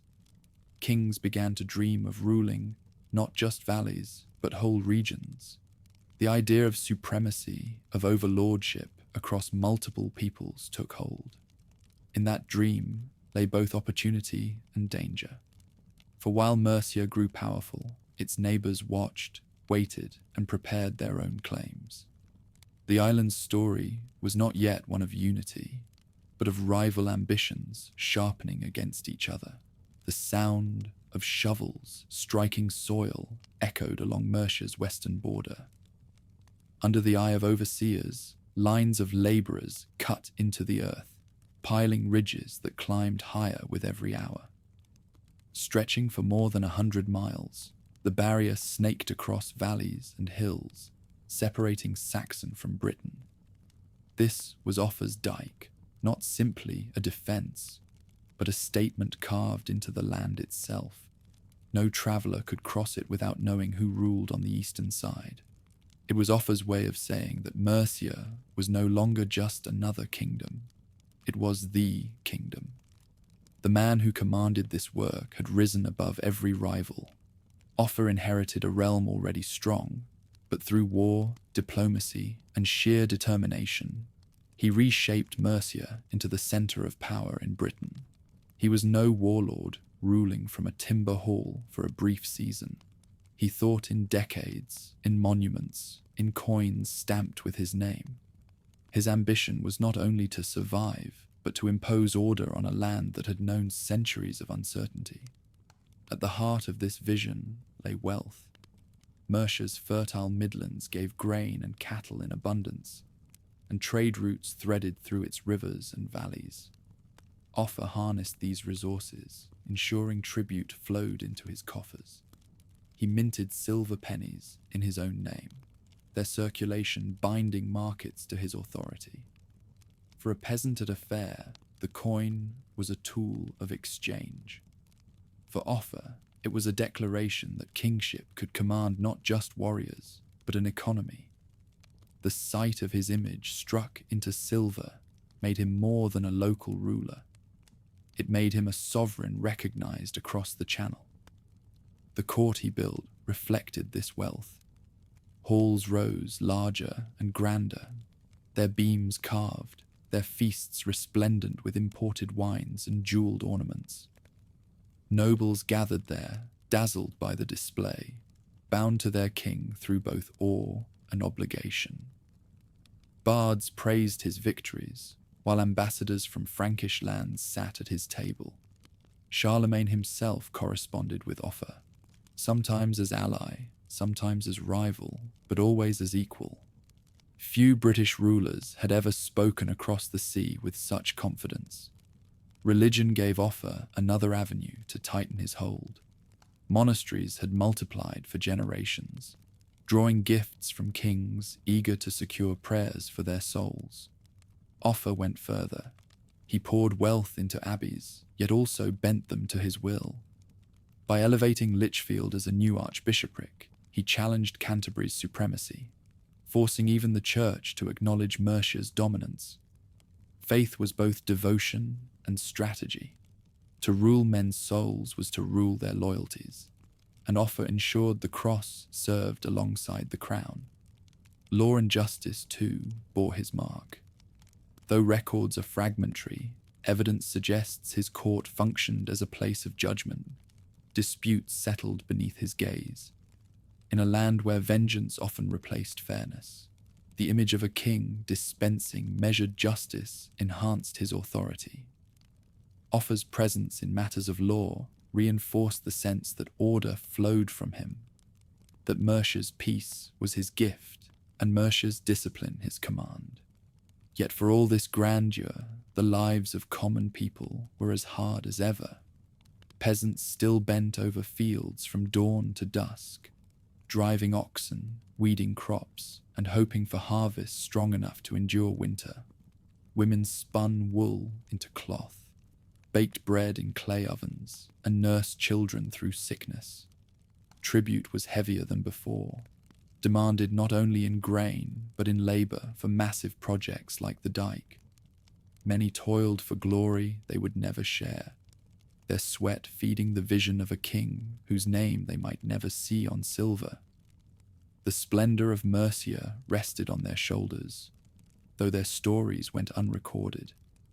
The dike itself symbolised this dual truth, a marvel of ambition, but built from the hands of ordinary folk.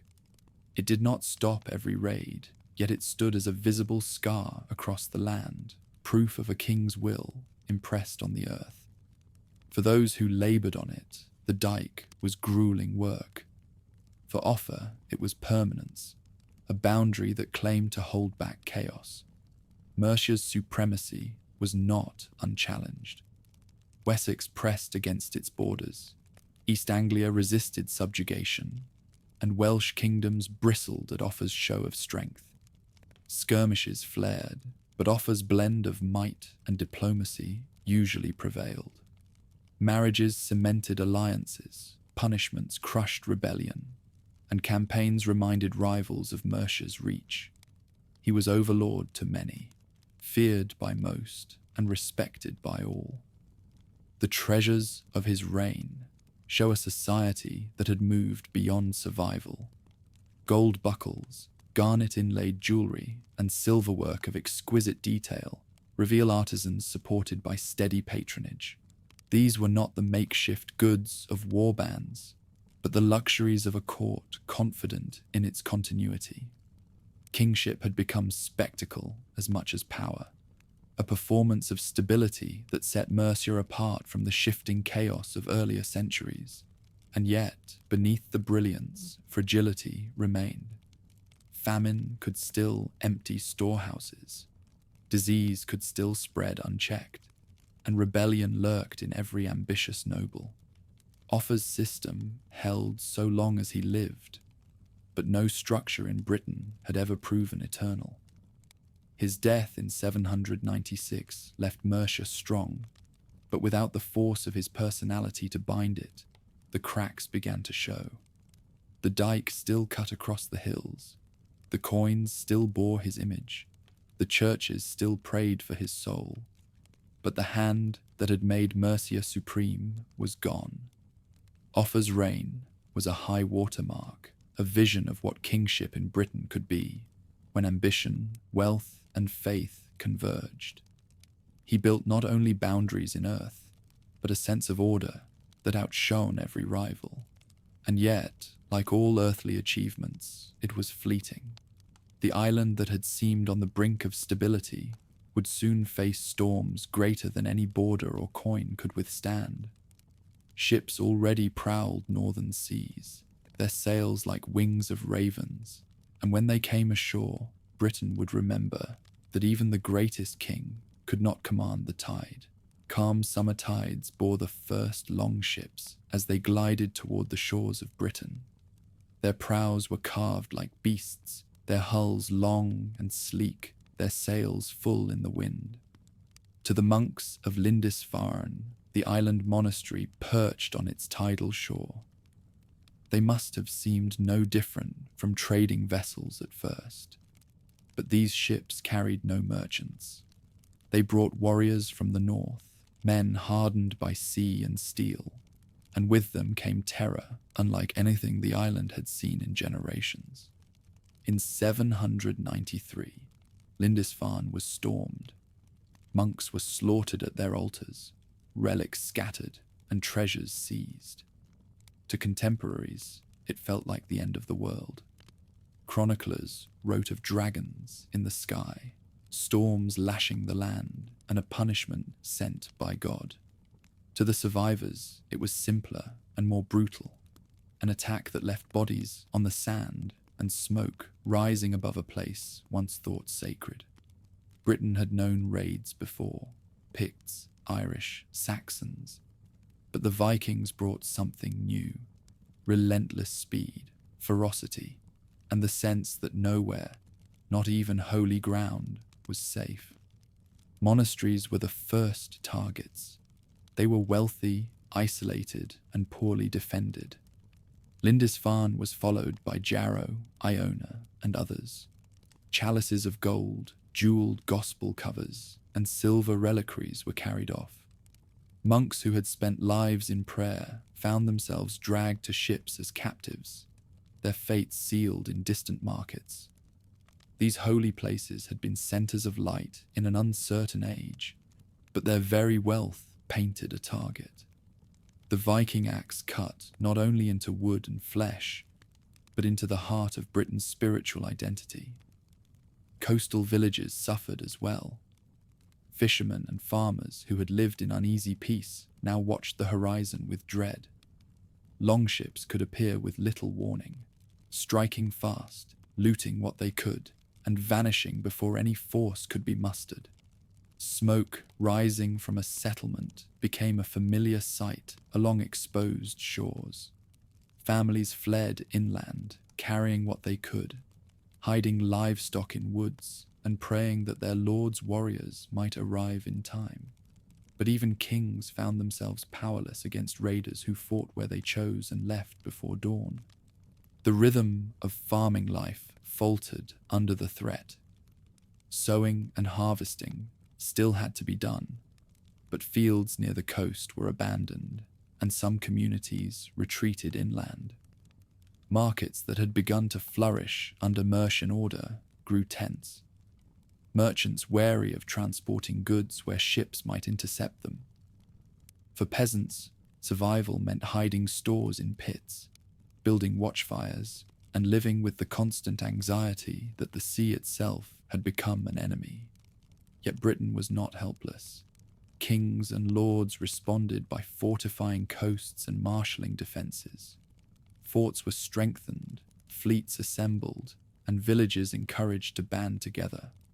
Still, the very mobility of the raiders made them difficult to resist. A fleet might strike in Northumbria one month, East Anglia the next, and vanish to Frankish shores before a counterattack could be mounted. Warfare had shifted, and the island's rulers struggled to adapt. The terror of the raids left deep impressions. Stories spread quickly, told in halls and villages alike. People spoke of warriors with iron helms and bright shields, of axes that split helmets, of strangers who laughed in battle and showed no reverence for cross or saint. The image of the Viking became larger than life, both monster and man, an embodiment of fear that blurred reality and myth.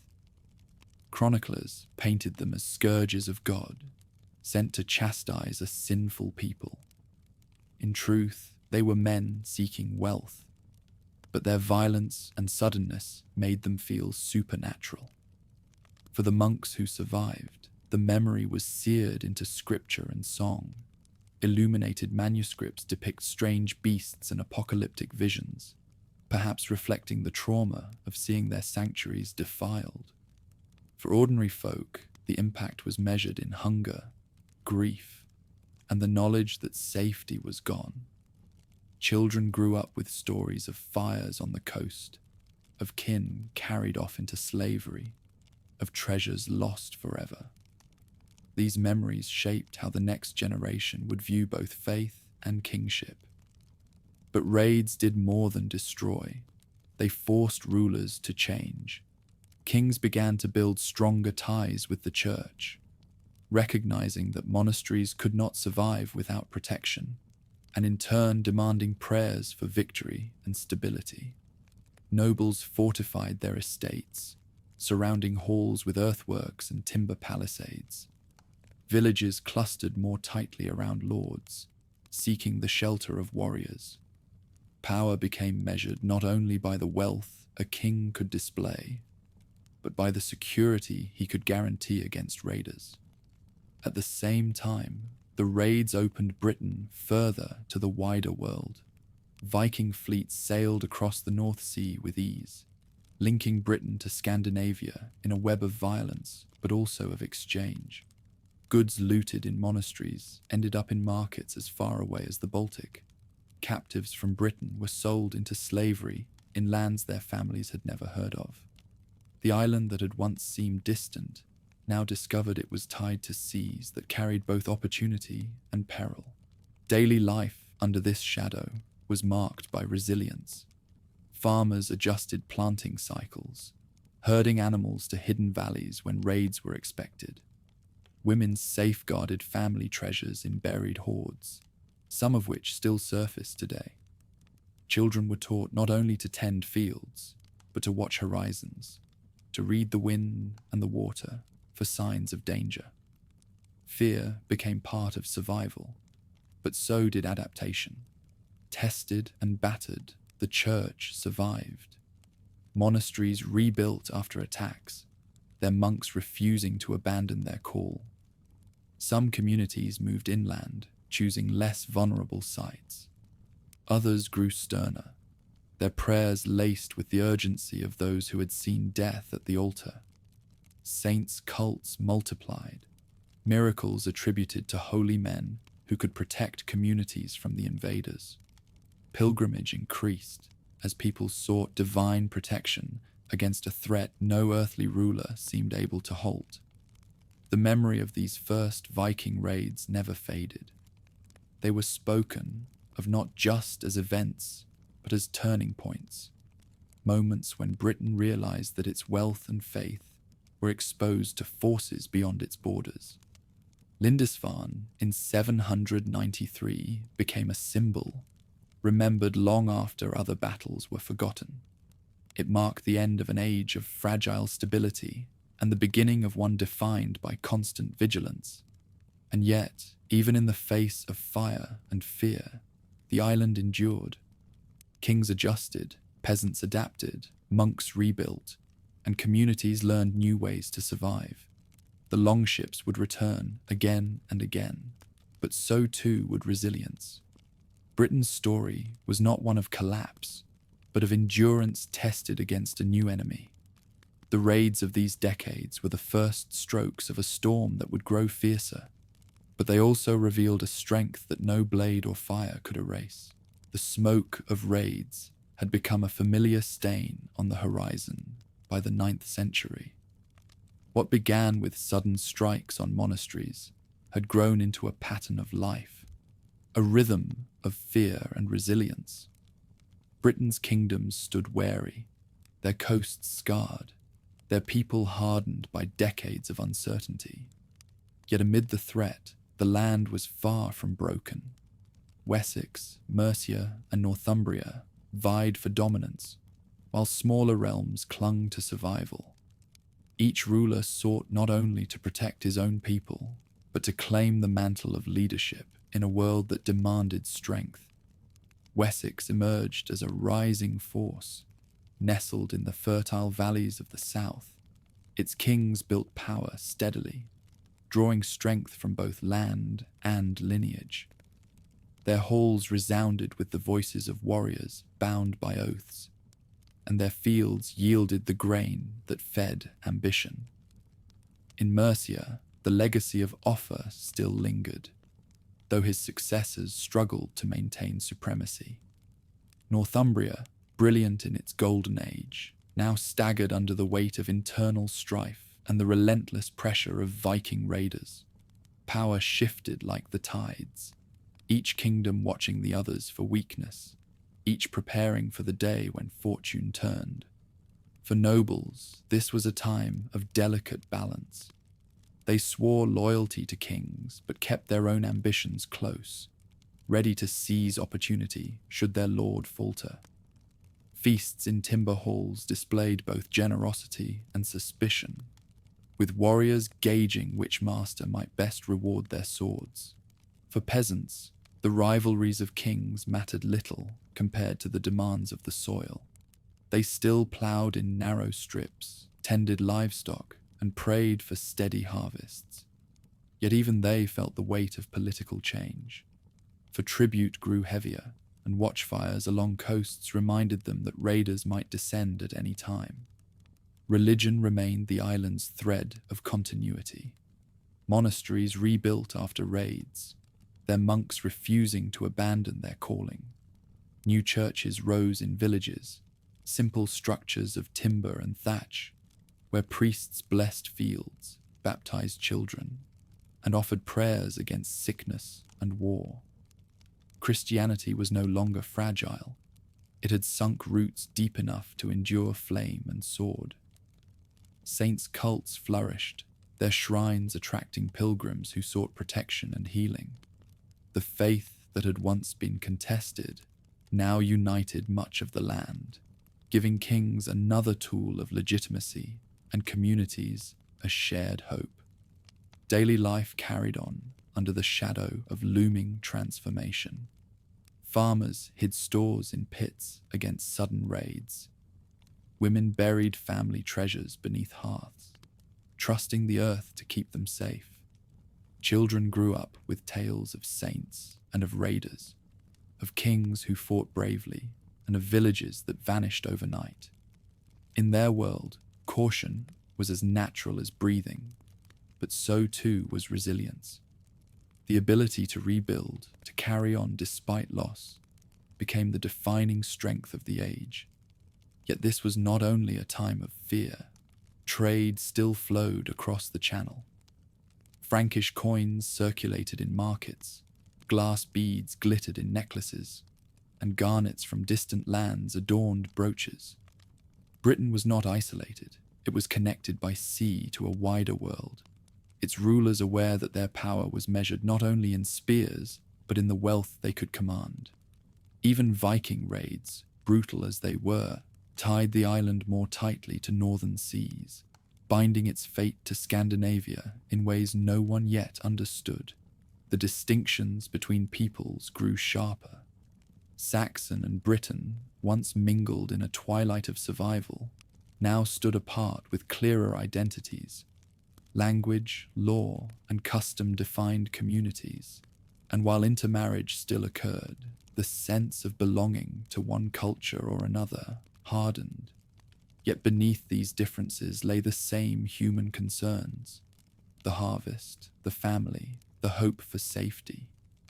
In this, all shared the same fragile existence, bound together by the land itself. As the middle of the 9th century approached, Britain stood at a threshold. The kingdoms had grown stronger, their rulers more ambitious, their faith more secure. Yet the raids that had begun as scattered strikes were evolving into something greater. Fleets grew larger, their attacks more coordinated, their ambitions shifting from plunder to conquest. What had once been terror from the sea was becoming a new kind of war, one that would reshape the island's future. The people of Britain could not know what was coming. They only knew that the horizon was never to be trusted, that smoke could rise at any time, that the strength of their kings would decide whether their villages endured. They lived with both fear and faith, building lives in the narrow space between uncertainty and hope. In their fields, their halls, and their churches, they carried forward traditions that had survived Rome's fall, plague, famine, and endless war. The story of Dark Age Britain was not one of simple collapse. It was a story of adaptation, of endurance in the face of disaster, of cultures clashing and blending, of faith remade and kingdoms born. From the ruins of empire, from the smoke of raids, from the toil of countless unnamed men and women, a new world was taking shape. Britain stood on the eve of transformation, poised between the memory of its past and the storm of the Viking Age that would soon engulf it.